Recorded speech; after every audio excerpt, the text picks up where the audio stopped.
सांगली में हुए किसानों के नुकसान पर विधायक सुमन पाटिल ने अपनी बात रखी है। सुमन पाटिल का कहना है कि किसानों को जल्द से जल्द प्रशासन की ओर से मदद मुहैया होनी चाहिए।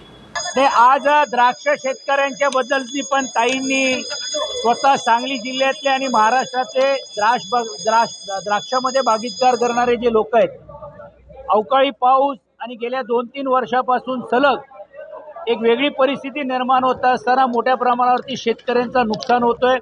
त्या प्रश्नाला वाचा फोडण्यासाठी विशेषतः अर्थमंत्र्यांचं लक्ष वेधण्यासाठी आज ताईंनी स्वतः पायऱ्यांवरती बसून या शेतकऱ्यांच्या बाबतीतली जी मागणी केलेली आहे, मी ताईंना विनंती करतो की आपल्याला नेमकं किती हेक्टर प्रमाण पाहिजे व शेतकऱ्यांच्या कर्जाच्या बाबतीत आपण बोला।